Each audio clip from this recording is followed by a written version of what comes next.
Na winjo ka ng'ato wacho ni hera gima yoma nikech kawuono ni aneno ka jomoko ywak nyaka ewi maua. Koro aneno ni ponono ni odiochieng' okalo ni mok yudo maua moro ka Karamogi TV wamima mondo imbi bede achiel kod jogo modhial odiochieng' mar hera kata Valentines. Akoyo ni Happy Valentine's Day kata ng'eyo ni thuolo rumo. Kawa kamanya Karamogi wayo konu weche mopogore kotenore koda weche mag ang'e chwelo ma kawuono.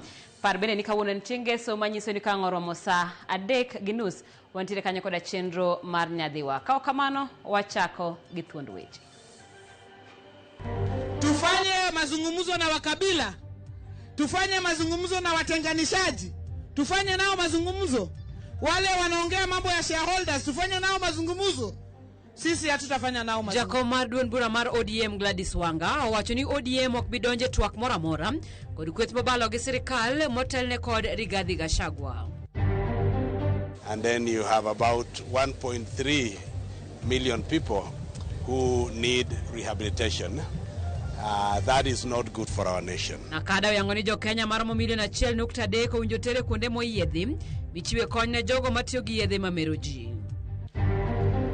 Catch a pot, madam at least more kwa kama amora de amore moru makumi. Jo Kenya wuok oko kawuono mar dhialo johera maggi e sama piny ngima dhialo odiochieng' mar Valentines.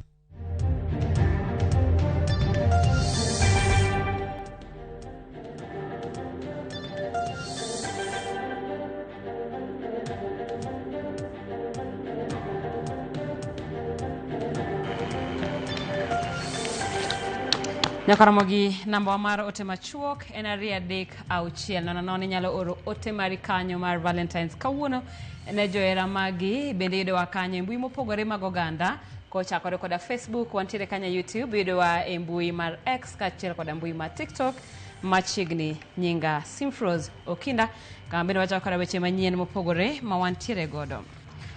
Kawachako ni jakom mar duond bura mar ODM Gladys Wanga ogoro lai e kuoyo kendo loro dho ot mar ODM timo twak moramora kod kweth mobalo kod sirikal mar loso riwruok mar siasa motel ne yiero maduong'. Wanga nyonore ni ODM ok nyal wuotho e twech achiel kod kweth ma ogai ma DCP Rigathi Gachagua e motelo ne. Kaka jafwambo marwa mar siasa Chris Owino leronwa, oramo ni ogibi dembo jatelo moramora makwedo gwelo mar ogai margi manyien Laktar Oburu Oginga.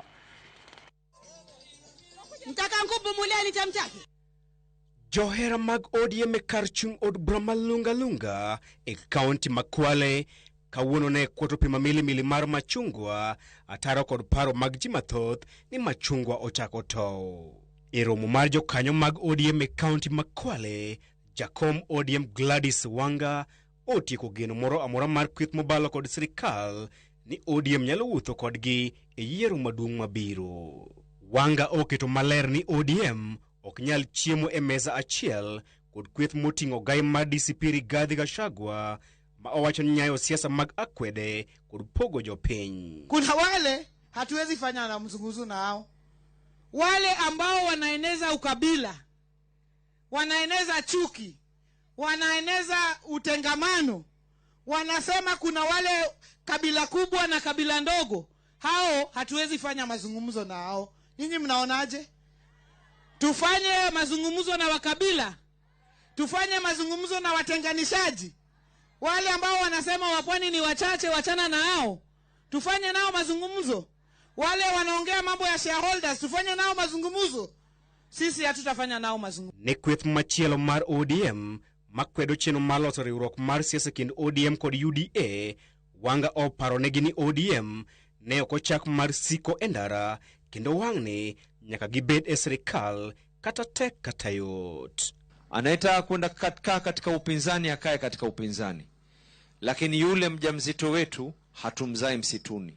Mambo yatakayotokea ni mawili.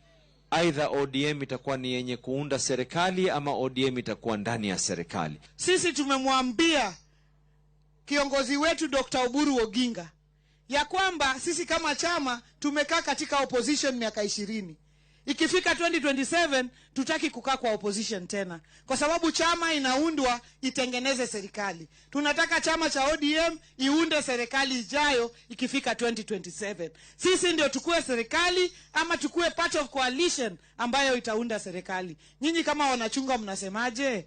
Ndalo machuok kende tok thicho oko jagoro margi machon Edwin Sifuna tend ODM ogolo siem mager ne jasiasa moro amora mar ODM mabiro kwedo kata nyiso achayo gaye margi Dr. Oburu Oginga ni ibiro siemo ne the ot mane odonjogo e ODM. Raila Amolo Odinga wakati mmoja aliinuka na akaambia hawa wabunge wote wa pwani nzima na Kenya kwa jumla ya kuwa musiwe na mambo ya CDF. Hakuna hata mmoja alioinuka na akamwambia Raila, wewe hufai kuwa kinara wetu. Iliwaumiza, iliwatia bugdha, lakini walimpa heshima yake ya kuwa huyu ndiye ambaye kwamba ni kiongozi wetu ambaye kwamba tuliweza kumchagua. Kuna vitu ambavyo kama chama usipofuata maadili ya chama na kutaka kuelekeza chama vyema, inabidi kidogo unasonga kando. Wale ambao wanaelewa na wataki kuleta mchanganyiko washikilie. Hakuna mtu tunachukia, hakuna mtu tunapiga vita, hakuna mtu tunafukuza chama. Wanga onyis johera mag ODM ni kik chunygi bed kod kihonko bang' tho mar ogai margi machon Raila Odinga nikech gibiro dhi nyime kod lando injili mar Raila Odinga kata bang' tho mare. Chris Owino, Ramogi TV. Nyakaramogi wadhi nyime kod weche manyien gi kama tend duond bura mar ODM koro koni achiel kuom twak magichano bedego gi duond buch UDA neno ni thuolo mar jalup jatend piny Kenya yiero mabiro bedo miyo kendo jaduond bura mar ODM. Magine giwacho e romo mane obagi od bura ma Likoni Mombasa, kuma bende ne gisea Edwin Sifuna magikoni e Nandhoga ka giramo ni gisiro lwedo tend Oburu Oginga magikoni ema owinjore gi tayo twak e kindgi kod UDA.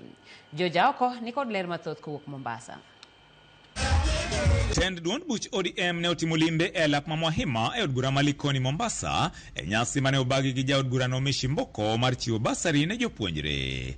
E romono, Fatuma Mohamed men jaod bura ma Migori ne okoni achiel kuom winjruok magidwaro e twak mabiro bedo e kind duond buch ODM kod UDA en dwaro ni jalup jatend piny Kenya e yiero mabiro bed miyo kendo mawuok e ODM. If you want your second term, look at the women. Women are 28 million voters. As we go for negotiation, me as a woman with my fellow 28 women, we are saying Deputy President must, shall, will, inshallah, be a woman from ODM. Na baba akienda left tulienda left, akienda right tulienda right. Na kwa mwaka 20 hatukuingia serikali. Lakini mara hii baba alitubariki, akasema ikifika 2027 ODM haikui chama cha opposition tena. Lazima ODM ndio itaunda serikali ama itakuwa part of the coalition ambayo itaunda serikali come 2027. Ne bende gikoni gisiro jatend duond bura no Oburu Oginga telo ne twak mabiro bedo e kindgi kod UDA ka bende giramo ni ok giikore mar twak gi duond buche mamoko mosebedo katemo kelo pogruok e kind oganda jo Kenya. Mnataka maendeleo, mnataka maandamano. Kwa hivyo kama unataka maendeleo, tumtume party leader wetu Oburu Oginga katika mazungumzo na watu ambao wamekomaa akili. Kwa hivyo sisi tuamheshimu ule kaka wa baba, maana huyo ndiye alikuwa kakake, na sisi tunataka kuwaomba wale wengine, si muheshimu mzee, si ana hekima, si atatulinda. Sisi tumemwambia Dr. Oburu Oginga ambaye ni party leader wetu, tumemwambia ya kwamba yeye afanye mazungumzo na vyama ambavyo tuko na sera sawa. Aanze na UDA ya Dr. William Ruto, alafu asonge mbele kwa wale wengine. Chudo mar jogo mane oyudo masira e kinde mag ng'anyo gikoni nyaka bedie ong'ala manyime e twak makamano. Na kwa bahati mbaya tulipokuwa tunapigania haki, tukimfuata baba katika maandamano, kuna wale ambao walipoteza maisha yao, kuna wale ambao waliumia, kuna wale walikuwa displaced. Na katika ile 10-point agenda ambayo baba alikuwa ameanza katika mazungumzo yeye na Rais Ruto, aliacha kama haijatimilizwa.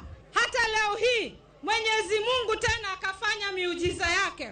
Akasema watakao saliti chama cha baba, mimi muniachie, nitamenyana nao. Akamweka jamaa mwingine, leo hii anakula nguruwe, kesho anakula kuku, kesho kutwa anakula nyasi.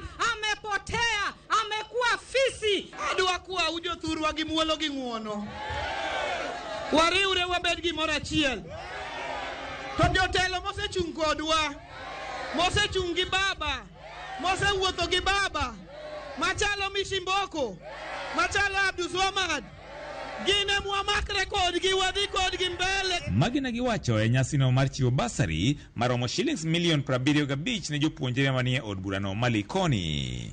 Likoni Constituency School, zile shule za Likoni Constituency watapata 15,217,000. Hao ni wanafunzi 2,720. Adekta tunaomba Likoni mumpe.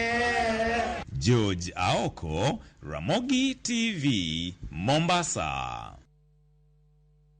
Jatend piny William Ruto mole piny Ethiopia e romo mar 39 mar African Union, romo mayuayo jotend pinje mag Afrika.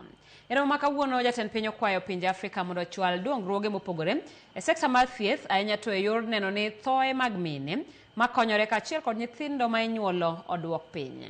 Jafwambo mar Sharon Ong'ao ni kod ler mathoth. En romo mar 39 mane obagi e boma ma Addis Ababa e piny Ethiopia. Romo mayo jotend pinje mopogore mag Afrika mano yawa yanga kawuono. E romo no jatend piny William Ruto okwayo pinje mag Afrika mondo ket mwandu kendo ger kembe maloso mwandu mag thieth mondo sir dongruok mosebedo ka neno e loso yedhe. Komedo ni sir mane miyo pinje mag Afrika bende medo duono. Recent sharp reductions in global health financing, including support to the United Nations Population Fund Supplies Partnership, threaten to reverse hard-won gains in family planning, maternal care, and birth spacing across our region. Kenya's response is to strengthen supply security through domestic capacity. We are implementing a 40% local procurement requirement to reduce exposure to external shocks. Jatend piny olero kenge ma piny Kenya ostako kete tim mar duoko midhiero maket kod mago. Through the new Social Health Authority, we are expanding prepaid access to maternal care. So far, we have facilitated direct coverage for 50,000 vulnerable adolescent mothers, guaranteeing antenatal, safe delivery, and postnatal services. We are onboarding a further 38,000 mothers to ensure that cost is never a reason a young mother is denied safe childbirth. Koloso e kinde romono, jatend piny Sierra Leone Julius Maada oyango ni thoe mag mine mapek e kinde magikonyore. It is one of the clearest tests of leadership on our continent. Every statistic depicts a woman who left home expecting to bring forth life and did not return. Across Africa, we have made commitments to change this reality. We are clear about the causes. Women continue to die from conditions we already know how to prevent. Jatend piny William Ruto korka kore okwayo riwruoge mopogore mondo sir pinje mag Afrika mar jiwo chenro mag thieth. We invite our partners to support accurate implementation and full digitization of this data within a national health intelligence platform. All these measures are anchored in Kenya's National Health Compact for 2026 to 2030, built on the principle of one plan, one budget, and one accountability framework. Ma en limbe marochiko moyiedhi ma jatend piny William Ruto dhi e piny Ethiopia chakre ne donje e PCA higa mar 2022. Limbe mare mogik moyiedhi mar odiechieng' achiel e pinyno ne otimo e dwe mar 12 mar higa mokalo. Sharon Ong'ao, Ramogi TV.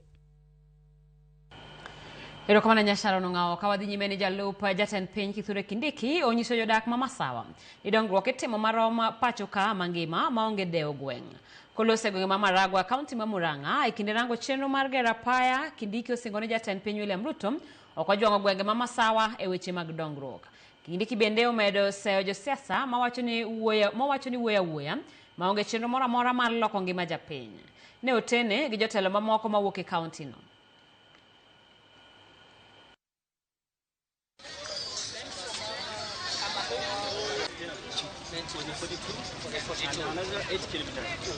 Tutapangana vizuri, hakuna siasa itatushinda.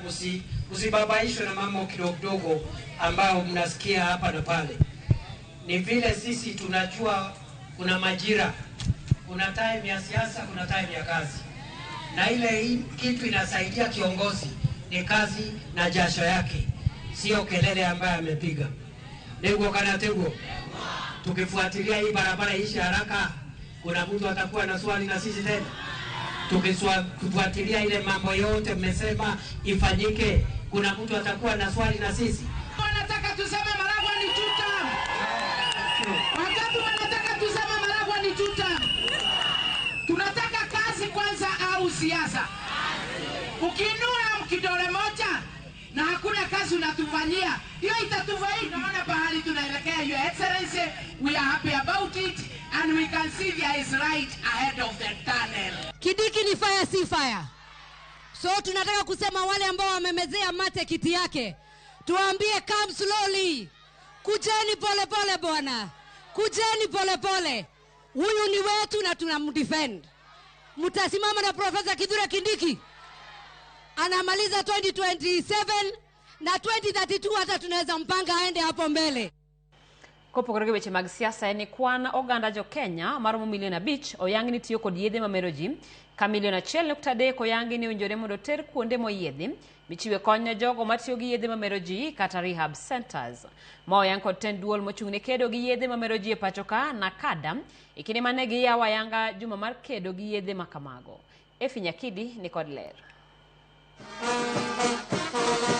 Ekinde romo mane obagie katie grup ma jotije sirikal Kenya School of Government mayudore Lower Kabete Bore Nairobi. Jakom mar board maduol makedo gi yedhe mameroji kata nakada Stephen Mairori noyango ni kwan oganda jo Kenya madiro milion 5 tiyo gi achiel kuom yedhe mameroji ka kwan maromo milion 1.3 owinjore yud chenro mag thieth e kuondego moyiedhi mag chiwo kony ne jogo matiyo gi yedhe mameroji. Close to 5 million people are abusing one drug or the other, and then you have about 1.3 million people who need rehabilitation. That is not good for our nation. It is very expensive to treat a person who has already been addicted, and it takes quite a while for that person to come out. So we are saying we can make the decisions earlier and help our families, help our communities. Bedonia tamalo 26.6 ma jopuonjre mbalariany osetiyo gi yedhe mameroji.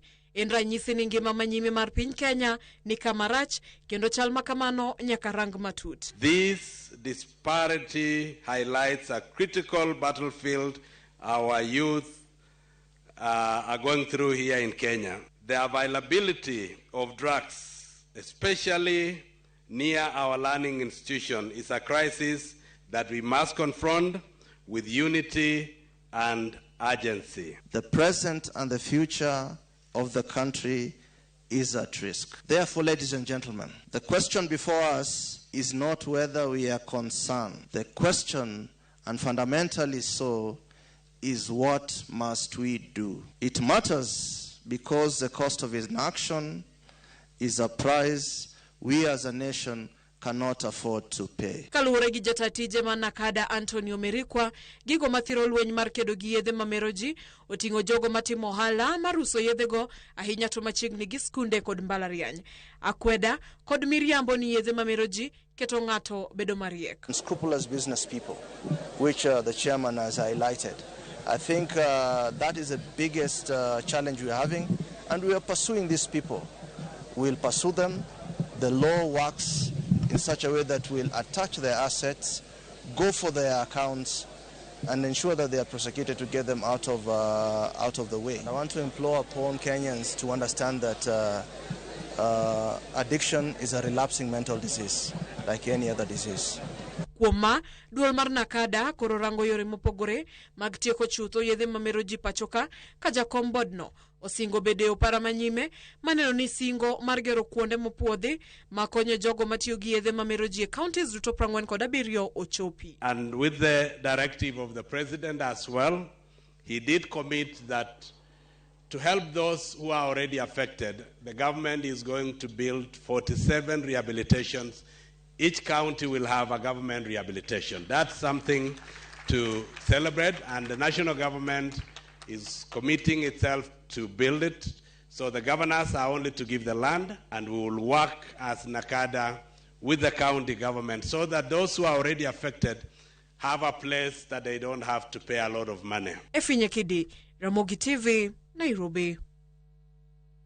Lit Gikuyu kwako anyuola moro tok watgi wito ngimane nikech dang'ni mar paro mokel kod gope ne mapok ochule kod sirikand kaunti ma Nairobi tok ne timo kod ohala. Kaluwore gi anyuola ni, Beatrice Njeri nowito ngimane nyoro chieng' Tich Abich koyudo thieth tok yude kod tuo mar dang'ni mar paro mawachore nobiro kaluwore kod gope mathoth ma sirikand kaunti ma Nairobi ne pok ochule tok timo kodgi ohala. Anyuola no olero ni sirikand kaunti ma Nairobi ne ni kod go Beatrice moyo shillings $136,000 tok ne gero ndara mar kilomita 2.7 Ruai Kanisani Road. Ka omenda no giwacho ni min gi osebedo ka bandho chakre higa mar 2024.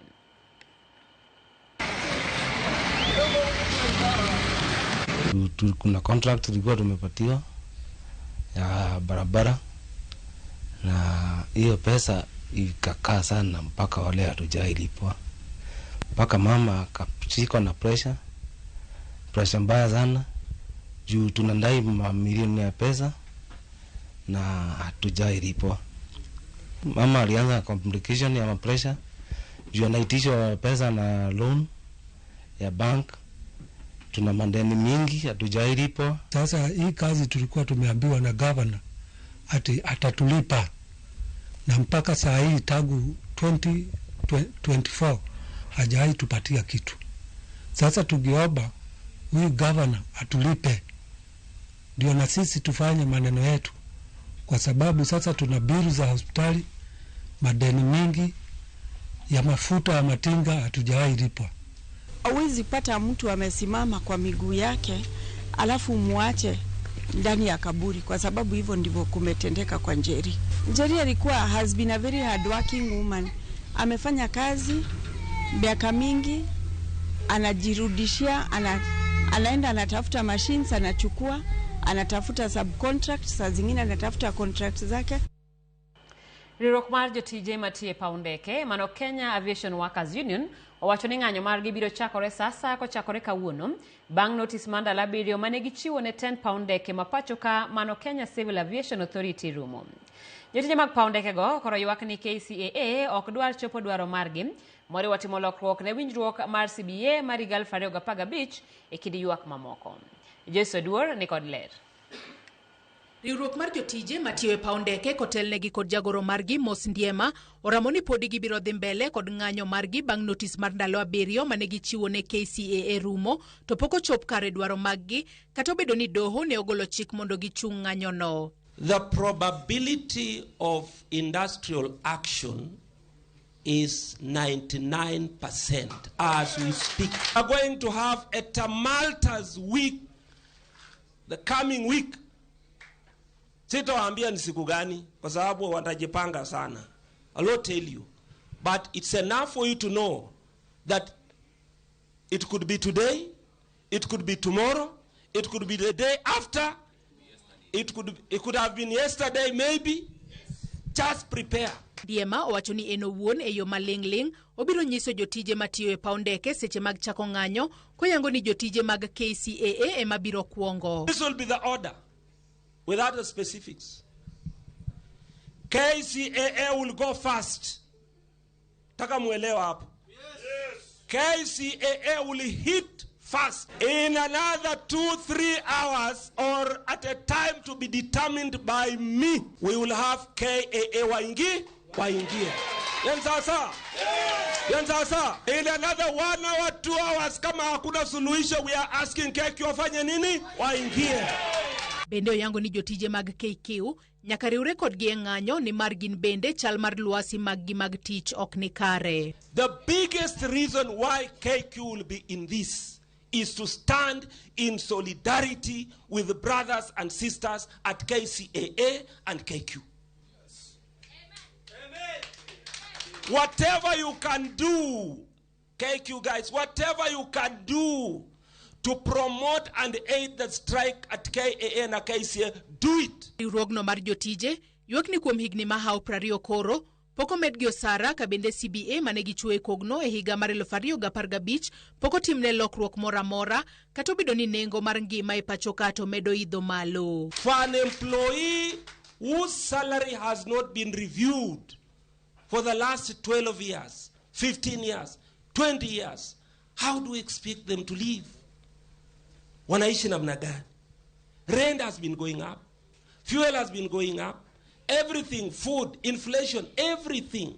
Extra taxation. Giramoni ng'anyo margi ok birumo nyaka giyud duoko e wi loso CBA manyien kod neno ni jotije duto ma ondike yororak ondike tich e yo ma ongirore. Your strike action haitaisha before we get an answer on the CBA ya KCA. Yes. Haitaisha before we get a satisfying answer on the issue of the right to representation. Haitaisha kama watu wako contract at KCA hawajapewa mabarua yao ya permanent and pensionable. A CBA is a right of an employee. When we demand for a CBA, we are demanding for a right that is provided in our constitution. Joyce Odur, Ramogi TV, Nairobi. Jatend migawo mochung'ne jotij sirikal mano Geoffrey Ruku osingone sirikal oketo maino ekedo kod oro mokwako gwenge mathoth e pacho ka. Koloso e kinde pogo chiemb kony ne joma midhiero mag oro mako Eldas, Ruku wacho ni sirikal mamalo biro neno ni anyuola mang'aw ok ohinyore wi midhiero mabiro kod oro. Jaod bura ma Eldas Adan Keynan oduoko erokamano jatend piny kuom nywako oganda mawuok North Eastern e chenro mag dongruok kokwayo mondo chenro mar konyo joma oro hinyo ngimagi ojiwo bed mabup ne jo Kenya duto makale midhiero makamano.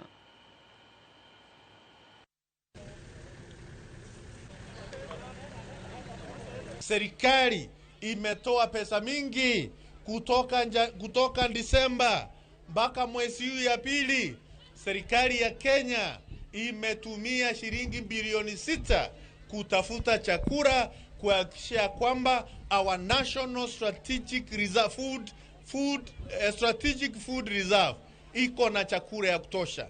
Jameni, kusije kukapatikana Mkenya yoyote ambaye atapoteza maisha yake juu ya kuwa apati chakula. Mimi leo nina furaha kwa sababu ile chakula ililetwa hapa ni kwa sababu ya huruma yako, ni kwa sababu ya bidii yako, ni kwa sababu ya ofisi yako. Na mimi nataka niwaambie wale watahusika, chakula ambayo tumeletewa na serikali para commissioner hatutaki, tunataka ifike kwa wale maskini ambao wanahitajika kusaidika. Na mimi nakushukuru sana kwa sababu ofisi yako imejotelea na sisi tutafanya. Miche mag jopuonj Kupet mar kaunti ma Kericho ne omoko maonge kaka gidog thuchegi tok yiero margi nyoro. Jopuonj go wacho ni apisas mane winjo bed ni miyogi pesa magidogo thuchegi wacho ni omenda no ne orumo. Jopuonj go maloyo 3,000 wacho ni nochuno gi chak manyo yore mag dok e thuchegi tok bago yiero mag jokanyo maggi manyien makoro giseyo kuom telo marach.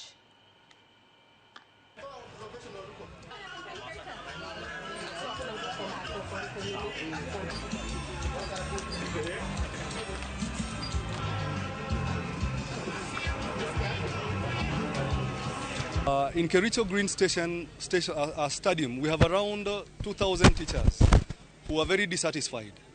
The reimbursement that was supposed to get to ferry them home has not been done. What we want is, we know that justice delayed is justice denied. The teachers are not happy, reimburse them, and that is it. If they will not be able to reimburse, they can nullify the elections and we will refinance a re-election. And for that reason, teachers have vowed that they are going to remain here until they are reimbursed their fare back home. It's so unfortunate because the union that we all trust is now looking at us like a spent cartridge. This is happening to teachers who have already voted. And someone is playing dirty games here. This office that has been in place are playing monkey business with our Kuppet, and we will not accept, because even if we are supposed to vote, even without that 1,000 shillings. I was tear gassed. I was the one bringing the water here, man. We are having enough water for tear gas, by the way. I'm asking why are we tear gassed, and I was here by 5 a.m. Nyakaramogi kanyo ka yueyo chenro en marangi chuela no ka ote mole mbui mar Facebook Moriso Chieng wacho newsletter piny Siaya. Samuel Onyango mosne nyola mawito mama no kuom tho mar Njeria wa sirikal olokre ok nyal bedo gi gop japiny $36,000,000. Ramogi TV ler Nyayo Stadium Kaero kamano mano Samuel Onyango kanyo. John Paul wacho ni watching live from West Pokot County. Osino yu wacho ni eno news maler kane chuny boma Nairobi. To mosna mama na Esther yu kod baba na Jojo yu kagin game rae e Nyakach. Simon Ongwe wacho ni entire kanyo game Ndagaria. Oneno weche manyien magangi chuelo. Nyakaramogi waringo dhi duka matin kidhi mabora pod waiko ni weche manyien mamoko.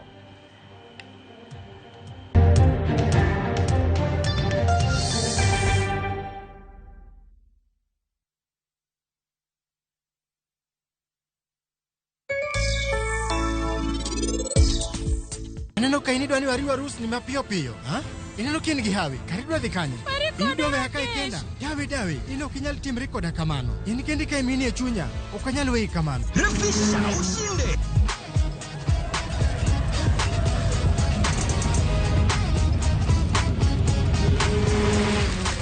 $50K ya Vasha ama MMF. Haingoji. Open and save in your KCB Gold Savings account for a chance to win many prizes. KCB, for people, for better.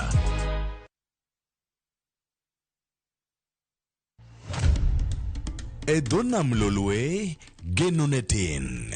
Kana mokwanyal dhi otongo. Imbe pachi oseparo kada tich mwanyalo timo. Ka gin gi midekre kendo pachgi parore. Gidwaro mana ni gitony. Ane mang'e lemo kimane nago mondo koro wang'ada ne paro kuonde mwadwa be yude pesa. Paro moro achiel ne odhi marach. Eka olweti keto kuom denabi bing'eni nyalo keti milokri chwarni. Nikech bedo maonge geno en gima nigi nengo. Pesa ok nyal lala e yot kaka onge ng'amo kawe. Kendo sama puonj malero lokre pesa, nitie kinde ma nyaka ng'ato chul. Kech biro loyo lemo, kendo gowi moko ok nyal duok. In gima rach niketo weche bedo matek, ok gima tin mana. In wabet wadwa kwang'uona. Tuk tapo e Winam Cinema Jumapil saa 2 kod saa 4 otieno. Kik bai.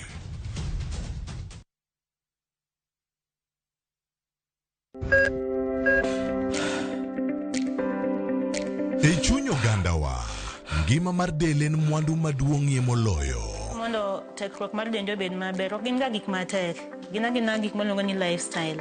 Manyiso ga jotuo ni gigi ok gin gik minyiewo, gin gik mitimo. We bedo gi kiawa, kendo chak bedo gi ng'eyo. Nachako chemotherapy. Side effects nen, yier wi nyaka lwar, constipation, chandi seriously. Warwaki e penj laktar, ma en tudruok gi lakteche molony.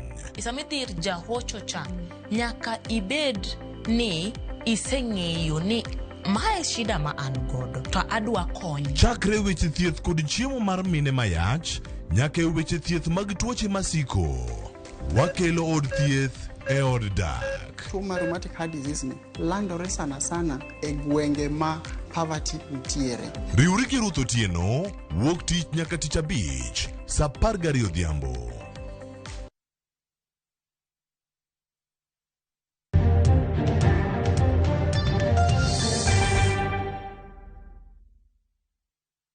Chiegni kendo Nyakaramogi wadhi nyime kama jopiny e konde duto ma pacho ka ne owuok oko mar dhialo joheragi e yore mopogore moting'o miyo gi mich mag maua, pesa, bago chenro mopogore kind mamoko kaka yor dhialo odiechieng' hera kata Valentine's Day gi dho ngere. Millicent Adhiambo miyo waler mathoth kowuok Kisumu. Tarik 14 dwe mar 2 higa ka higa en odiechieng' ma piny mangima dhialo e odiochieng' hera mong'ere gi dho ngere ni Valentine's Day. E boma ma Kisumu, picha mako ka jous maua odich e chuny bomano ka gigeno mar uso. Jonyiewo mopogore bende picha mako ka donjo kidam mar nyiewo mondo gidhial godo joheragi. Moko bende wuotho gi law makwar e apaya gi simbo ng'we yamo e ite chal ka gimanyo kuma joheragi nitie. Ka moko to bang' nyiewo maua obedo mos ka pod parore. Komachielo, picha mako ka johera moko idhialo gi mich mag pesa. Abiro manyo Valentine kawuono chieng' maduong' kabisa. Kokichiwo gini to kaoni ionge kwe ot. Kachopot, madam at least mori kwa kama amora de amore moru makumi. Osedhiala gi zawadi nitie ot koremba neno nakal abia kaone maua. Tok mana johera kende emane idhialo kawuono. Wegi kembe bende lero ni gidhialo jotijegi kod kastembegi mar nyiso gi hera. Waneno maber as a club is chieng' ma ji celebrate joheragi. Wan kaka club wa celebrate jomwatiyogo kechen chieng' en era. En odiochieng' maber ma jo garden wachon kawuono gibende customers gibe kawuono gidhialo gi wine ma free ma kila ng'ato obiro imiyo flower. Komachielo bende riwruok mong'ere kaka Deo Ngima to nodhialo odiochieng' hera ka ginyiso hera ni nyithindo mochando mawuok Nyalenda, Manyata kod Obunga. Ewa mondo wa celebrate Valentine ni kod gi kwa chiemo kanyakla, twatimo gimoro amora kanyakla nikech nyithindo gi tete ok yud hera ni. Moko jonyuol gi osetho, moko bende odak gi jonyuol gi tok nyal. Koro gin ng'ama celebrate kod gi onge. Emomiyo wacho ni nyaka waketgi together, gin be gi feel ni gin gi familia. E gwenge ma Narok bende Deo 300 ne obiro kanyakla mar dhialo odiochieng' hera kod chenro mar timo ler mar alwora kaachiel gi chiwo kony mag taulo mag ria gi chiemo e kuonde jot mag jogo magoyo opamo. Today we want to meet our daughters. We want to show them love and we want them to get out of that business. Jous maua to korka korgi ywak ni odiochieng' hera ma higa ni ohala ni piny kaluwore ni jonyiewo donjo mana kidam e kinde mabech maua to medie puodho. Wang' ni biashara ok ber ahinya nikech from the farm wayudo maua gi bei matek to koro wambe chuno mondo waus gi bei matek ma mokoro mano miyo customers ok ng'eny ahinya. Bende gitielo ni chik mane CBK ogolo machungo loso maua mag pesa kata mani boke gi dho ngere medo gi lal mokalo kalure ni giwito yuto mane giyudo nikech koro giluor tiyo gi pesa e loso michgo ne customers madwaro. Sani to waluor nikech sirikal no temo buogowa ni ok gidwa ni mondo dol pesa, koro ng'eni wan waluor mar loso mani boke. But gi sani to nwayudo gi mang'eny to nwatamogi to kata mana customer wa be noluor. Koro handwa dok chien mani boke ne miyo wawala kabisa. Millicent Adhiambo, Ramogi TV, Kisumu County. Skund Primar Masoni ne obago nyasi mar miyo jopuonjre thuolo mar nyiso weregi e gigo machal kaka wer, miel kod mamoko. Nyasi ma bende ten sikundni wacho ni osebedo kadhi nyime kuom higni 10 mokalo. Japuonj maduong' mar skundno Titus Mo wacho ni nyasi ma gisebedo ka gitimo higa ka higa jiwo somo mar CBE kendo miyo jopuonjre thuolo mar nyiso weregi e tuke mamoko. Mo kod jopuonj mamoko mar Soni wacho ni ber ka chenro ma kamae timo e skunde duto mondo mi jopuonjre thuolo mar nyiso weregi kaachiel kod jiwo somo mar CBE. Kata kamano giwacho ni loso nyasi gi ok osebedo mayot nikech gidwaro omenda mathoth kakoro gikwayo piny owacho mondo obed ka jolo chenro ma kamae e skunde.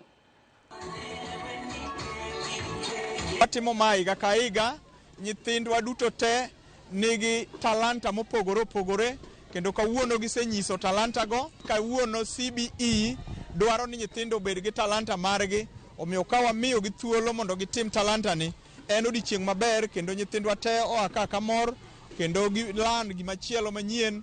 Next year ageno no biro bedo maber moloyo higa masani. Waseyudo ni CBE ni ok dwar mana classroom kende, odwaro nyaka outside classroom. Onego bed ni nyithindo gi ochak kodgi gi piny so mondo mi gi develop talent kika gidonjo nikech even in senior school nitie kama koro gikawo art and music that path no ichake gi piny ka maka nyathi dhi malo to ng'eyo ni an gi talent ni.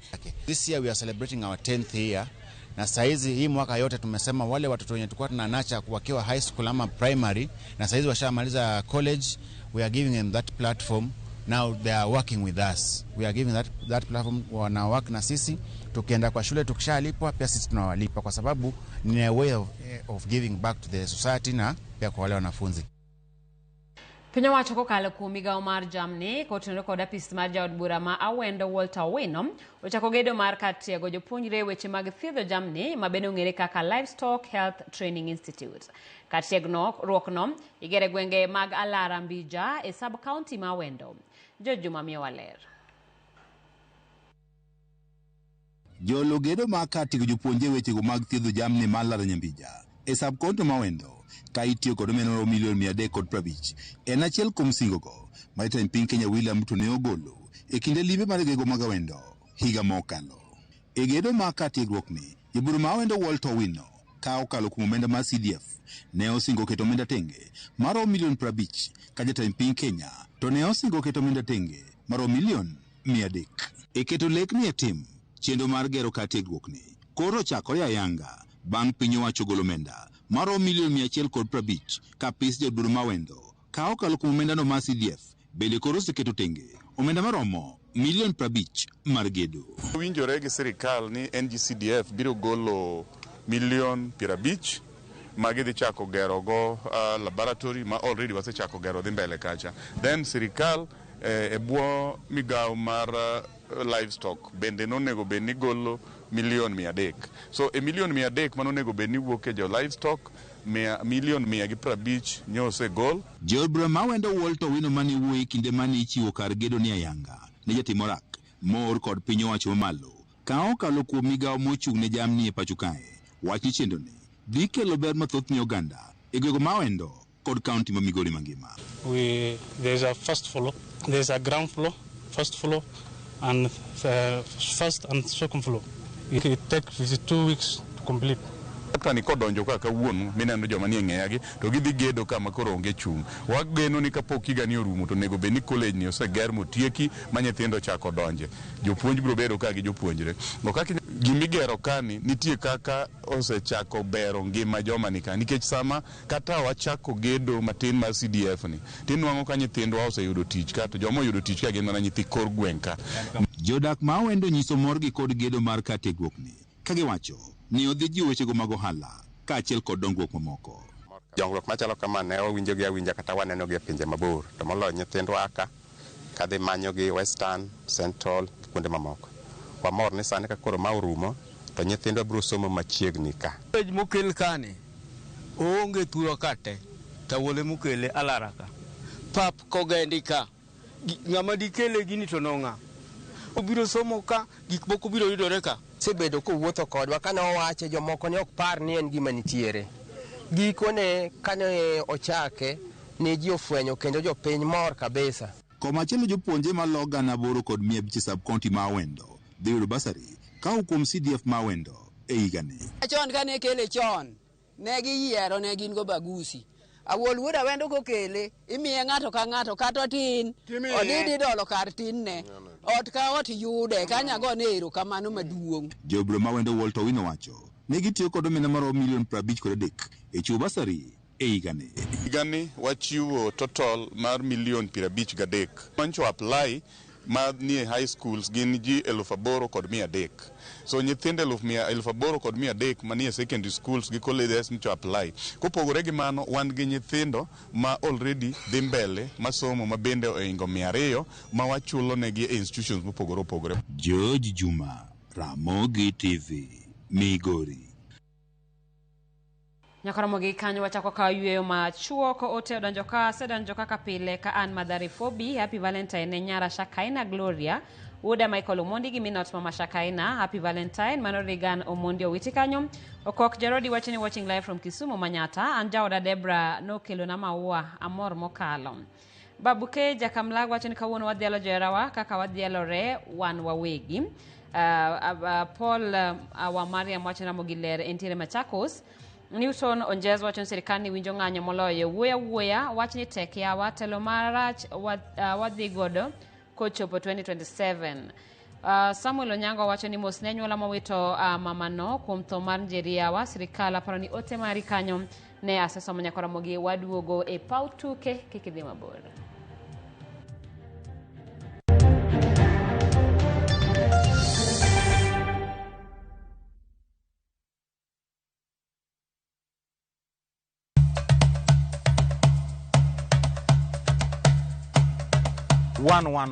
Chenro malero kitwa gi timbewa kod puonjo dholuo. Sani upuza ni uluongwa na mabuda. Koro mwan mabuda ni girieko mwan koro mathin ma koro maru ng'eng'no. Ema sokelo nu sida. Wasewuotho mar kelo ni juok oganda wa kod ber magisekelo e ngima onagi. Dayo ne puonjo nyathi manyako kosechope ode. Puonje kaka onego oriti family mare. Rikoda an James Rabala Kwase Rajabu owarga chie. 111 Ngeso ka ngeso, saa 1:45 otieno.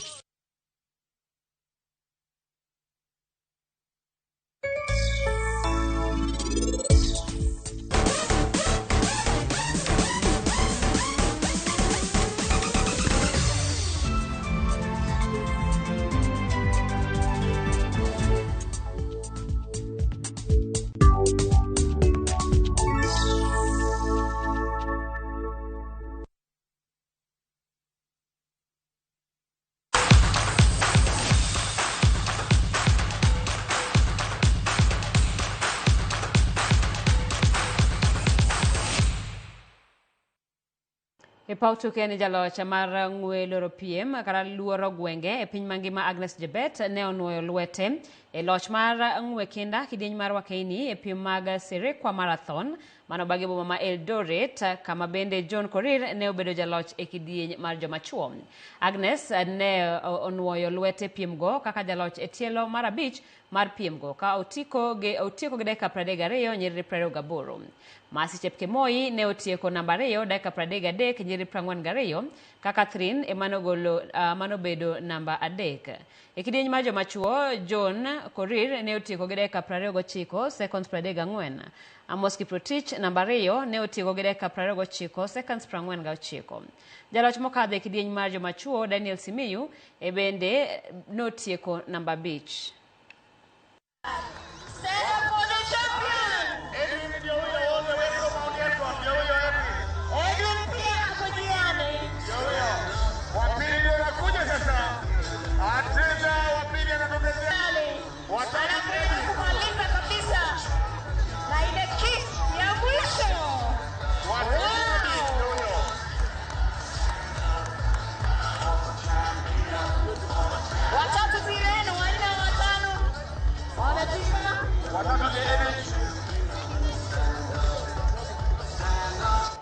Tim mar adhula mar Bandari ne omakotie AFC Leopards kendo wuok amodhi mar Chadolum 1-1 e tugo mar lig manotugi e paw tuke ma Mbaraki Mombasa. Loch ma kama oweyo AFC Leopards kaka namba 2 chung mar lig mapacho ka points 3 to Gor Mahia. AFC nigi points 37 seche ma jotele lig Gor Mahia nigi points 40 kendo tugo odiechieng' makiny Kericho Green Stadium gi Gor Mahia. Unachanjwa ndani na wadhi kichwa chake Kesi. Darius Msaga Mnyambo anaurudisha kule ulipotoka, anakataa tena Kesi. Ya kwanza 7 kipindi cha pili. Unaletwa ndani uko kwake Darius Msaga Mnyambo, anatafuta mguu wake wa kushoto, inaletwa huku kwake Darius Msaga Mnyambo anafanywa madhambi kwake Masaba tena Kitsao Shoko naye pia aliamini kuweza kujiamini. Shoka Kitsao hayupo mbali na nyumbani Kilifi. Shoka anataka kujaribu mwenyewe mashuti.